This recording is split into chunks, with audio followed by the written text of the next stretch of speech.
Hi everyone, welcome back to a online solution. आज हम लोग करेंगे नॉन हिंदी का इंपॉर्टेंट 100 क्वेश्चन, और वो भी बहुत कम टाइम में 100 क्वेश्चन करने वाले हैं।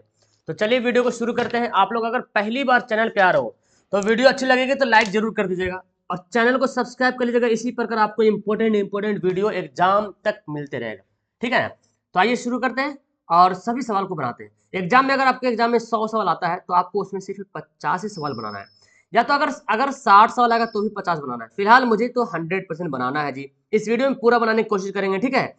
तो चलिए शुरू करते हैं, देखते हैं पहला नंबर सवाल क्या है। सबसे पहले सवाल है, पेशवा कहाँ कैद थे। अब बोलेंगे सर पेशवा कहाँ से आ गया भाई। तो पेशवा आपने पढ़ा है झांसी की रानी वाला चैप्टर में पेशवा के बारे में जिक्र मतलब उसी कविता में किया गया। नाना साहब पेशवा है ना, बिठूर एक जगह है वहां कैद थे, ठीक है ना। नेक्स्ट है, चिकित्सा का चक्कर शीर्षक पाठ कविता साहित्य की कौन सी विद्या है। देखिए चिकित्सा का चक्कर के बारे में आपसे पूछा जा रहा है, कौन सी विद्या है। तो चिकित्सा का जो चक्कर है ये जो एक हास्य व्यंग, क्या है, हास्य व्यंग है। चिकित्सा का चक्कर शीर्षक पाठ में हकीम साहब के सिर पर क्या था। हकीम साहब जो आए थे उनके सिर पर बनारसी लोटे की तरह टोपी था। क्या, बनारसी लोटे की तरह टोपी था। चौथा, कृष्ण सखा सुदामा भोजन कैसे करते थे। कृष्ण सखा सुदामा जो भोजन करते थे भिक्षा मांगकर, मतलब भीख मांगकर, है ना। ऑप्शन क्या हो जाएगा, ए हो जाएगा। नेक्स्ट पढ़ते हैं, सुवर्ण रेखा नदी कहाँ गिरती है। ये आपने पढ़ा हुंड्रू का जलप्रपात में। सुवर्ण रेखा नदी जो है बंगाल की खाड़ी में गिरती है, ठीक है। नेक्स्ट सवाल, विक्रमशिला विश्वविद्यालय में किसकी प्रतिमा मिली है। विक्रमशिला विश्वविद्यालय के जब खोदा गया तो भगवान बुद्ध की मूर्तियां मिली है। ओके। स्कूल में संजू को कैसी पुस्तक की तलाश रहती है। तो संजू को तो बहुत सारी पुस्तक पढ़ने का शौक था, लेकिन स्कूल में चटपटी पुस्तक की तलाश रहती है, ठीक है ना। आगे बढ़ते हैं जी। तोतो जान नामक पुस्तक किसकी कहानी है। तो तोतो जान एक किताब पुस्तक का नाम है जिसमें जापानी लड़की की जो है कहानी है। नेक्स्ट क्वेश्चन है, छायावादी कविता की क्या मुख्य विशेषता होता है। तो जो कवि छायावादी कवि होते हैं वो नेचर के बारे में बताते हैं, प्राकृतिक चित्रण करते हैं, है ना। प्राकृतिक चित्रण करते हैं कि ये जंगल झाड़ी मैदान वगैरह, मतलब नेचुरल का बारे में बताते हैं। प्राकृतिक के विविध रूपों में आत्मीय परिचय कराने वाली कविता कौन सी है।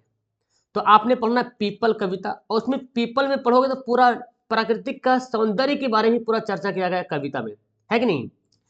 कानन का मतलब क्या था। कानन का पर्यायवाची मतलब समझो, कानन का अर्थ ही पूछा जा रहा है। तो कानन का मतलब क्या होता है, जंगल होता है। धोबी का कुत्ता न घर का न घाट का, बोलते रहते हैं हमेशा, धोबी का कुत्ता न घर का न घाट का। मतलब इसको आप बोल सकते हैं यार कि कहीं और ठिकाना नहीं, ना इधर ठिकाना ना उधर ठिकाना, है ना, कहीं और ठिकाना नहीं। आलोचना करने वालों को क्या कहते हैं। आलोकच, सॉरी आलोचक होना चाहिए ना, आलोचक, आलोचक कहते हैं। आलोचना करने वालों को आलोचक कहेंगे। हरि मोहन को मारता है के लिए एक शब्द शब्द है। तो को जो लगा वो को कौन सा कारक है वो?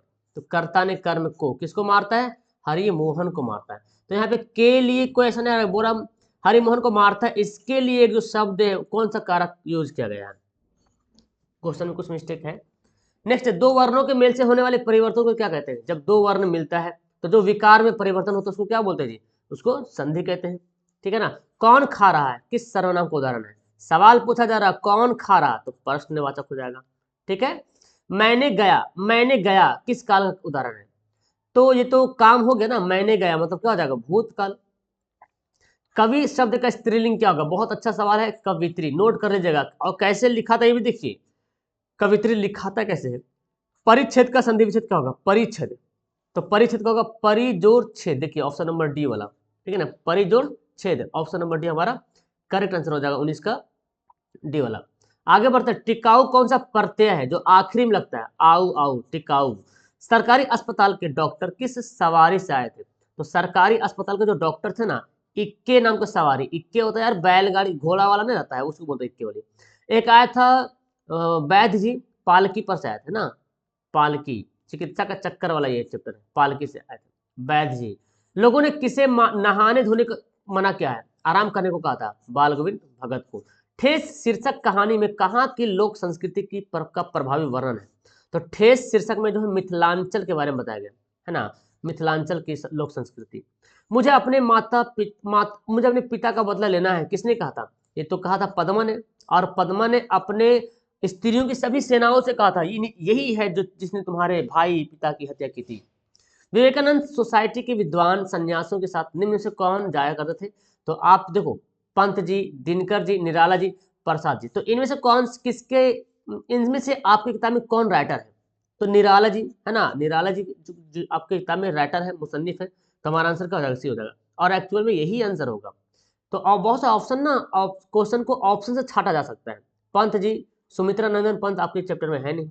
दिनकर, रामधारी सिंह दिनकर है, लेकिन यहाँ पे ये नहीं होगा, निराला जी। मुक्ता काशी होटल के छींका में कितने गिलास रखे थे? 8 से 10 गिलास, ठीक है। खेमा की लंबाई क्या थी? लगभग 3.5 फुट, 3.5 फुट के आसपास, है ना। खेमा जो है 3.5 फुट के आसपास इसकी लंबाई थी। नेक्स्ट पर, खूबसूरत और न्यायप्रिय व्यवस्था के निर्माण में किसकी भूमिका अहम होती है? तो शिक्षा और संघर्ष, है ना जी। शिक्षा और संघर्ष की भूमिका बहुत ही ज्यादा होती है। आगे, ठेस शीर्षक कहानी में माँ किस कार्य में व्यस्त थी? तो कहानी जो ठेस है, उसे माँ जो है पकवान बनाने में बिजी थी, पकवान बनाने में। उत्प्रेरण केंद्र बंद हो जाने के बाद गुड़िया ने अपने नामांकन कहाँ करवाया? तो जब उत्प्रेरण केंद्र बंद हो गया तो गुड़िया, जो कि रोहतास से रहने वाली थी, तो वो गांव के स्कूल में अपना नामांकन करवाया था। उपदेश का संधि विच्छेद क्या होगा? देखिए, उपदेश का उपसर्ग जो शुरू में लगता है तो क्या हो जाएगा? उप हो जाएगा। दूध कैसा शब्द है? दूध जो है तद्भव है। एक्चुअली इसका तत्सम का तो दुग्ध होता है, दुग्ध, दुग्ध, और हम लोग दूध बोलते हैं, तो तद्भव हो जाएगा।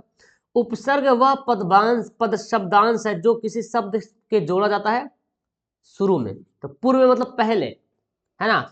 जैसे कि अभी आपने पढ़ा उपदेश, उप जुड़ा हुआ था, देश में उप जुड़ गया था, उपदेश हो गया। सुगम का विलोम क्या होगा? सुगम का आप बोल सकते हैं दुर्गम, है ना। सुगम का विलोम क्या हो जाएगा? दुर्गम हो जाएगा।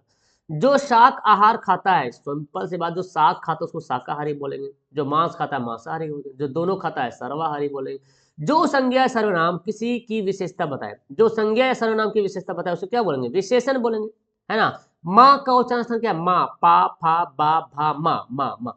ओठ, आपको ओठ लिखा हुआ है, तो यहाँ पे ओठ भी दे सकता है, ओठ।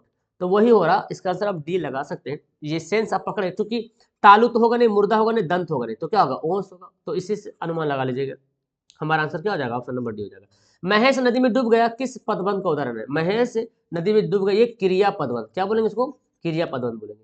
पुण्य कौन सा समास है? पुण्य, पुण्य, पाप पुण्य, तो एक दूसरे का उल्टा दिख रहा है, द्वंद्व समास। लोगों ने चोर को मारा, इस वाक्य में को किसका कारक है? तो कर्ता ने कर्म को, कर्ता ने कर्म को। आपादान आपादान से संप्रदान के लिए, ठीक है ना। खगोल विद्या के क्षेत्र में कौन विश्व प्रसिद्ध है? तो आपको पता है आर्यभट्ट, जो पूरी दुनिया में मशहूर है खगोल विद्या के लिए। किसने हट करके, किसने हट करते हुए कहा था? दीदी अपनी डायरी दिखा दो ना, संजू ने बोला था ना। बुलबुल गाती रहती है चाह चाह करके। किनके पास धन अल्पविधि तक ही टिकता है, मतलब बहुत कम देर तक, कम टाइम तक धन रहता है? किसके पास? सूर्यकांत त्रिपाठी निराला जी के पास, ठीक है ना, सूर्यकांत त्रिपाठी निराला। ग्राहकों को चाय कौन देता था? खेमा, क्योंकि खेमा लड़का था, कसारा उसका मालिक था। ग्राहकों को चाय कौन देता था? हो गया। उभरी नसों वाले हाथ, घिसे नाखूनों वाले हाथ, पीपल के पत्ते से नए नए हाथ, या पंक्ति किसमें है? खुशबू रचते हाथ, है ना। अगरबत्ती बनाने वाली कविता बताया गया। कदम किस जिले के निवासी है? कदम जो है मुंगेर के रहने वाले थे, है ना, कदम। और रोहतास का गुड़िया थी ना, कदम मुंगेर के रहने वाली थी, ठीक है। किसने हैजा पीड़ित व्यक्ति को अपने कंधे पर उठाया और करीब 5 किलोमीटर पैदल चलकर उससे अस्पताल पहुंचाया? तो कर्पूरी ठाकुर का चैप्टर है, उसमें इन्होंने ऐसा किया था, उनका जिक्र किया हुआ है। कर्पूरी ठाकुर आईएएस की परीक्षा कब पास किया? आईए की परीक्षा कब पास किया, है ना। चलिए, तो इसका आंसर हो जाएगा 1942 को। और वही परीक्षा पास होने के बाद वो छोड़ दिया पढ़ाई और चला गया स्वतंत्रता संग्राम के लिए। भारतीय स्वतंत्रता संग्राम के अविस्मरणीय अध्याय कौन सा है? तो 1857, यही तो है स्वतंत्रता संग्राम का तारीख। ज्वालामुखी कौन सा शब्द होगा? देखिए, ज्वालामुखी, भूकंप, सुनामी, ये सब आपदा है। क्या है? आपदा है, ठीक है ना। और आपदा का प्रकार है, ज्वालामुखी एक अलग प्रकार हो गया, सुनामी एक प्रकार, तो इसको आप क्या बोलेंगे? व्यक्तिवाचक बोल सकते हैं। समझ में आ रहा ना? सुन, जैसे अगर बोले आपदा कौन है, तो आपदा तो जाति हो जाएगा, क्योंकि आपदा में कौन सा आपदा भाई पता नहीं चल रहा, ठीक है ना। अगर हम यहाँ पे ज्वालामुखी बोल दे, या तो फिर आप सुनामी बोलो या बाढ़ बोलो, तो एक क्या हो जाएगा, ये व्यक्तिवाचक हो जाएगा, कंफर्म। हिंदी में कितने वर्ण होते हैं बताइए, हिंदी में 52 वर्ण होते हैं। ए आई ओ औ कौन सा स्वर है, तो ये दीर्घ स्वर है, ठीक है ना, दीर्घ स्वर है। नेक्स्ट, हिंदी में अनुनासिक वर्णों की संख्या कितनी है, का ख ग घ ड़ च छ ज झ य, है ना, ट ठ ड ढ न त थ द ध न प फ ब भ म, ये आखिरी वाला जो है ना यही है अनुनासिक 5। च वर्ग का उच्चारण स्थान कहाँ होता है, चा चा छा जा झा, है ना, चा छा जा, तो 55 का क्या हो जाएगा, ऑप्शन नंबर बी हो जाएगा। कौन शुद्ध शब्द है, शुद्ध देखिए कौन सा शब्द है, प्राण एकदम क्लियर है, मुधर पता नहीं, भस्म में लिखा हुआ है, तो आंसर फिलहाल हमारा डी होगा, ठीक है ना। नेक्स्ट समझिए, गगन कौन सा शब्द, गगन का लिंग कौन होगा, गगन ऊंचा गगन, नीला गगन, है ना, ये हो जाएगा पुल्लिंग। भिक्षा कौन सा शब्द है, भिक्षा मतलब भीख होता है, तो ये तत्सम हो जाएगा। जो संस्कृत वाला शब्द होता है ना वो होता है तत्सम। धाता का स्त्रीलिंग क्या होगा, धाता मतलब धारण करने वाला, पालन पोषण करने वाला, तो धात्री बोलेंगे। जो कमाएगा वही खाएगा, तो बताओ भाई जो कमाएगा, ये तो संबंध बताना ना, जो कमाएगा वही खाएगा, संबंधवाचक सर्वनाम बोला जा रहा।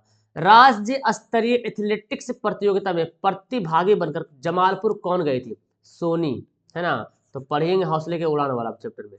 कर्पूरी ठाकुर को विपक्ष के नेता पद से कब हटाया गया था, 1987 को, 12 अगस्त 1987 को विपक्ष के नेता से इसको हटा दिया गया था। चिकित्सा का चक्कर शीर्षक पाठ में डॉक्टर साहब लेखक को किस दुकान से दवा मांगने की बात करते हैं, चंद्रकला फार्मेसी, है ना, आपने पढ़ा होगा, 63 का आंसर डी हो जाएगा। कितने साल के युद्ध के बाद भी कलिंग नहीं जीता गया, 4 साल तक चला था कलिंग युद्ध। ईदगाह शीर्षक पाठ में सभी खिलौने कितने पैसे थे, तो 2-2 पैसे थे, है ना, ऑप्शन क्या हो जाएगा 65 का, ऑप्शन नंबर डी। ग का उच्चारण स्थान का है, क ख ग घ, है ना। महाऔषध का संधि विच्छेद क्या होगा, महाजोड़ औषध, महाजोड़ औषध, क्या हो जाएगा, ऑप्शन नंबर डी हो जाएगा करेक्ट आंसर। अशुद्ध शब्द कौन है भाई, देखिए ज्योत्सन, देखिए सही लिखा हुआ है, दीपिका भी सही लिखा, पूर्व, अरे देखो पूर्व तो ऐसे होता ना, ये ऐसे होता पूर्व, तो यही हो जाएगा अशुद्ध। अक्टूबर कौन सा संख्या है, अक्टूबर भाई महीना का नाम है, व्यक्तिवाचक संख्या। आयु, आयु कौन सा लिंग है, आपकी आयु कितनी है ना, तो स्त्रीलिंग हो जाएगा, आपकी लगा, आपका नहीं। जमीन के पेट में पली अगन पले, जल जले टिके न टिक सकेंगे, भूख रोग के स्वराज ये आपने पढ़ा, तू जिंदा है तुम्हें, है ना, बड़ा अच्छा, बहुत अच्छी कविता ये। ईदगाह कहानी के रचयिता कौन है, ये तो हर किसी को पता होना चाहिए, प्रेमचंद। कर्मवीर कविता कैसे लोगों की बात करती है, कर्मशील लोगों, यानी कि जो काम करता है, जो थकता नहीं, जो हार नहीं मानता है, उसको बोलता है कर्मवीर, है ना। बालगुन भगत शीर्षक पाठ साहित्य की कौन सी विधा है, बालगुन भगत पढ़ेंगे तो ये रेखा चित्र है। साध्या की पवित्रता एवं महत्ता तभी है जब तब उसका साधन भी महान हो, तो ये महात्मा गांधी जी ने ये स्टेटमेंट बोले थे, है ना, ये कथन महात्मा गांधी जी के द्वारा बोला गया।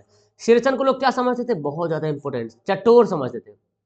दूर दुनिया को मेरे दम से अंधेरा हो जाए जिस, है ना, ये जो आपका कविता है इसको बोलते प्रार्थना गीत, ये बच्चों की दुआ है, मोहम्मद इकबाल के द्वारा लिखा गया है। अशोक का शास्त्र त्याग शीर्षक एकांकी क्या शिक्षा देती है, तो इसमें शांति की शिक्षा देती है। अशोक ने क्या करता है, तलवार फेंक देता है और युद्ध करने से तौबा कर लेता है कि अब हम युद्ध नहीं करेंगे, शांति का शिक्षा देता है, मुझे शांति रहना चाहिए, रखना चाहिए, और वो बौद्ध धर्म को भी अपना लेता है। लेखक रामधारी सिंह दिनकर, दिनकर के घर के दाहिने कौन रहता था, वकील साहब, जो कि ईर्ष्यालु था, है ना जी, और ईर्ष्या की बड़ी बेटी का नाम निंदा। तेरा मेरा मनुआ कैसे एक होई रे, ये बोला कबीर के पद में, यानी कि भगवान के बारे में बोला जाए, भगवान बोला तेरा मेरा मन कैसे एक होगा, मैं जो बोलता हूँ तुम कैसे करोगे। आजकल इंसान मानते नहीं भगवान की बात को, है ना, भगवान के वचन को मानते नहीं है। झांसी की रानी शीर्षक कविता की रचयिता कौन है, तो ये पढ़ना सुभद्रा कुमारी चौहान, राइटर का नाम तो मुंह पे याद होना चाहिए भाई साहब। जाड़े की रात में पहाड़ पर कौन रहा था, हिरन। पगा मतलब क्या होता, पगड़ी। नेक्स्ट, ऊंचे टीले से वसुधा पर क्या झरती है, निर्झरनी। नाना के संग पढ़ती थी वह नाना के संग खेली थी, बर्छी ढाल की पान कटारी उसकी यही सहेली थी, किसमें है, तो पढ़ने से पता चल जाए ये झांसी की रानी के बारे में बोला जा रहा। डॉक्टर चूहानाथ कातरजी कहाँ से FRCS किए थे, बाप, FRCS ये किए थे लंदन से, और नाम कैसा था, चूहानाथ। बेढप बनारसी सुनता है नाम तो चौंक जाता है, ये क्या हाल है यार, नाम भी कुछ सोच समझ के रख लेता। अभी भारत माता परतंत्रता की पीड़ा से करा रही है और मैं विद्याभ्यास के लिए अपनी पढ़ाई जारी रखूं, ये किसने बोला था? जयप्रकाश जननायक कर्पूरी ठाकुर ने बोला था। वही इंटर 1942 में एग्जाम देने के बाद, इंटर में पास होने के बाद पढ़ाई छोड़ दिया। बोला क्या था कि अभी भारत माता यानी हमारा जो भारत है परतंत्रता की पीड़ा से करा रही है, अंग्रेज लोग से जुल्म कर रहे हैं भारतवासियों पे, और मैं अभ्यास करूं? ऐसा नहीं हो सकता। आजाद दस्ता का गठन किसने किया था? जयप्रकाश नारायण। नोट कर लीजिएगा, बाल गंगाधर जननायक कर्पूरी ठाकुर वाला चैप्टर में है। ओके, यहाँ पे बोलता है मैसर, मतलब क्या होता है मैसर? बोलते हैं तुमको कहीं मैसर नहीं हुआ है? उपलब्ध बोले। निम्न से किस खेल लेखक ने व्यंग के माध्यम से चिकित्सा पद्धतियों के विरोधाभासों का सफलतापूर्वक उभारा है? चिकित्सा पद्धतियों को तो बेढप बनारसी है ना, बेढप बनारसी के आपने पढ़ना है कहानी, उसमें बताया गया। विजय का विशेषण क्या है? विजयी। क्या होगा? विजयी। रसोई घर कौन समास है? तत्पुरुष समास है ये। बरगद और पीपल की घनी छाव में हमें बहुत सुख मिला, यह वाक्य किस पदबंध का? ये विशेषण पदबंध होगा, इसका आंसर नंबर डी होगा। ठीक है, चलिए। निम्न में से अशुद्ध वाक्य कौन है? अशुद्ध यहाँ पे देखिए, जैसे चाहो, शुद्ध वाक्य सॉरी, यह काम आप पर निर्भर है, यह काम आप पर ही निर्भर होता है, आप काम आप ही पर निर्भर है, शुद्ध हो जाता। चरखा काटना चाहिए, चाहे जैसे भी हो तुम वहां जाओ, ये शुद्ध दिख रहा है ना, ऑप्शन नंबर सी हमारा राइट आंसर होगा। निम्न से संयुक्त वाक्य कौन होगा? जिसके बीच में और वाला लगेगा, और या लेकिन। मैंने खाना खाया, भूख मिट गई। अमृत का पर्यायवाची क्या होगा? पीयूष। स्वामी का विलोम क्या होगा? सेवक, है ना, स्वामी का विलोम क्या हो जाएगा? सेवक। जो दिनों के बंधु, उसको बोलते क्या? दीन बंधु। उल्लू सीधा करना होता अपना काम निकालना। दो या दो से अधिक पद जब अपने बीच की विभक्ति को छोड़कर नया शब्द बनाते हैं, उसको क्या बोलते हैं? उसको कहते हैं समास। क्या बोलते हैं? समास कहते हैं। तो मैंने यहाँ पे आपके लिए पूरा 100 क्वेश्चन बता दिया, और आई थिंक बहुत कम, ओ माय गॉड, 16 मिनट में आपको 100 क्वेश्चन बता दिया। 16 से 17 मिनट में, ये कम बड़ी बात नहीं है। आपका टाइम मैंने बचा दिया और आपको 100 क्वेश्चन करा दिया है कि नहीं? नीचे कमेंट कर बताना कि आपने इसमें कितना सही बनाया, और कैसी लगी वीडियो, ये नीचे कमेंट करना जरूर भूलना मत, कमेंट करेंगे। और आप अगर वेबसाइट यूज करते हो, गूगल यूज करते हैं, आपको मोबाइल में गूगल है, बिल्कुल है सर, गूगल क्यों नहीं रहेगा गूगल? तो गूगल ओपन करो भाई साहब, और गूगल ओपन करने के बाद अपना वेबसाइट ओपन करो। खुल जा रहे भाई जल्दी से, एक मिनट, है ना। तो अपने गूगल में खोलना है, गूगल खोलना है, वेबसाइट खोलना है, ए ऑनलाइन सोल्यूशन लिखना है, ठीक है ना। अपने गूगल में ए ऑनलाइन सोल्यूशन लिखेगा। क्या लिखेगा? ए ऑनलाइन सोल्यूशन। एक मिनट, तो सोल्यूशन लिखने के बाद आपके पास कुछ इस तरह से आ जाएगा पेज। देखिए इस तरह से आ जाएगा पेज, खुल जाएगा। यहाँ पे देखिए .com, यहाँ पे ओपन करना। ओपन करने के बाद आपको यहाँ पर नीचे जाना पड़ेगा, थोड़ा सा वेट कर ले, सोलो चलेगा तो थोड़ा रुक जाना। नीचे आओगे, यहाँ पे देखो डेली ऑनलाइन टेस्ट यहाँ पे होता है, इसका रिजल्ट यहाँ पे मिलता है, ठीक है। यहाँ पे मॉडल सेट क्वेश्चन बैंक डाला हुआ बहुत सारा, ठीक है, चैप्टर वाइज क्वेश्चन डाला हुआ, इसको भी जाके पढ़ाई करो। Okay, that's all, thank you everyone, bye. दोस्तों को शेयर करना, वीडियो को लाइक करना, चैनल को सब्सक्राइब करना मत भूलना, पहली बार जो आ रहे हो। Okay, bye bye.